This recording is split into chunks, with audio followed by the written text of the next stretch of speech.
Hello， 大家好，我们是草泥尼亚汉堡，今天为大家带来搞笑脑洞美漫《辛普森一家》的第28季第1集。饭后100步走，活到99，只要娃不多，还是挺轻松。喝酒不开车，开车不喝酒。宿醉的老爹醒后，竟然忘记昨晚将车放在了何处，所以一家人不得不走上大街四处找车。小仙一路骂骂咧咧，非常不爽。可正当新小妹想要开解他时，却突然看见一大群人呆呆地看着天上，可天上空空如也，毫无玄机。原来放在广场中间的猪大肠雕塑离奇失踪了。警方很快赶到现场，可看样子也是脑袋空空，毫无头绪。如此重大失窃案，肯定是暴动分子干的，所以即刻有人提议以暴制暴，可随即便遭到了反对。一瞬间，支持暴动和反暴动的人一分为二，迅速形成了2大帮派势力。哪里有暴动分子，哪里就会相应的出现一个反暴动分子。由于2派势力相互压制，所以几乎没有给城市造成什么损失。但为了尽快结束这种场面，市政厅再三商议后，决定重塑猪大肠雕像。雕像迅速完成，并很快迎来了首展日。拉开白色帘幕，新的猪大肠屹立于众。可随即就有人表示，这不是猪大肠，这是甜甜圈。丽莎站出来主持大局，她表示任何东西都有个适应的过程，现在看像甜甜圈，说不定过段时间看就像猪大肠了。顿时民众议论纷纷，好在新雕塑越看越顺眼，所以最后大家还是接受了它。突然一个物理学人士站了出来，傻子，你们竖起了一个大型凹槽反射面，它会把太阳光聚焦成致命射线。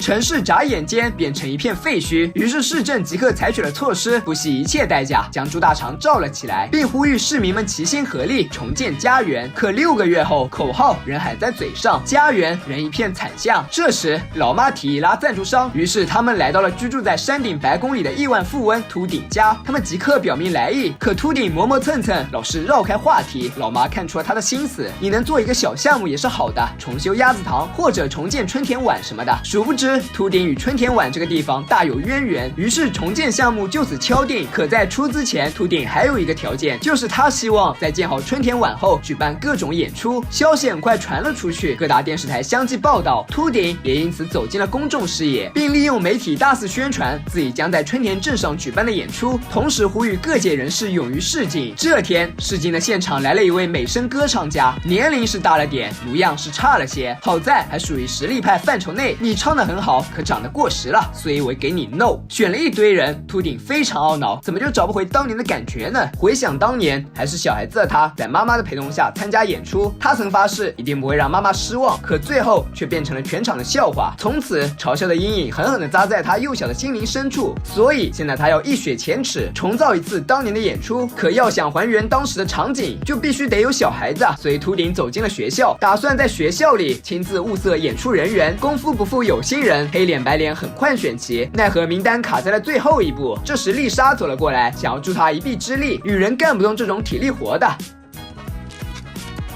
来做我的副导演吧。为了知道秃顶这样大费周章的真正意图，丽莎一口答应了，并且她还表示，如果演出缺人手的话，她还会吹萨克斯。秃顶当即回绝了她。随即，演出终极筛选正式拉开序幕。秃顶似乎对杂技耍面条不太满意，当即叫停。你准备了什么？袋子里的兔子，这个魔术还有点意思。不，这只是我的午饭。秃顶即刻发飙，这种白痴表演，我再也不想经历第2次了。恰巧丽莎这时走了进来，一针见血的指出，秃顶就是有事瞒着他们。面对丽莎质疑，一瞬间那些陈年往事涌入脑海，童年阴影不住地敲打着当年那颗受尽嘲讽的心。秃顶更加笃定，这世上根本不存在什么完美的演出。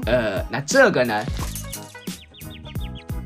而由于城市系统的瘫痪，老爹进来可谓是无所事事，人也是神神叨叨的。老妈对此表示非常担心，你在工作时是不是也是这个状态？你可是安检员了。没错啊，但又不止我一个人。但仔细一想，好像还真只有他一个安检员。老爹顿时感觉脑壳有点大，胸口有点慌，即刻打算连夜逃亡。老妈赶紧上前安抚，浪子回头金不换，况且你比他们高。老爹顿时大彻大悟，原来长相决定待遇，身高决定的是能力啊。另一边，秃顶的演出准备仍在火热进行中，而秃顶提出的表演项目引得丽莎哈哈大笑，笑声里满是童年的阴影。秃顶不禁打了几个寒颤，于是他即刻决定终止演出行动，训练立即停止，设备即刻拆除。一瞬间，所有事先为演出而准备的东西统统被撤走。丽莎不明白为何来得如此突然，于是她带着疑惑来到了秃顶家。你走吧，老爷正在忙。面对丽莎的来访，秃顶似乎下定了决心，再也不提演出的事情，即刻撤离了现场。可眼角边的泪痕无疑说明了他就是是在逃避。为了了却丽莎的疑惑，管家带丽莎来到了放映室。一切故事的源头还得从这里说起。原来当年那场直播表演，秃顶的裤子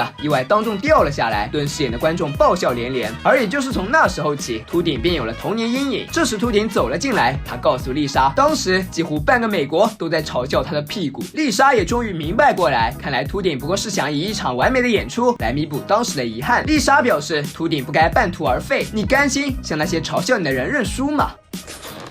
管家找我的演出删来。与此同时，核电站这边依旧嗨得不行。可就在狂欢快要到达高潮时，老爹站到人群中间，谁想回去工作？顿时欢腾的人们安静了下来。随即，老爹开始了一场即兴复工演讲。没想到粗糙的演讲效果却异常的好。那就先从撤除爆米花开始吧。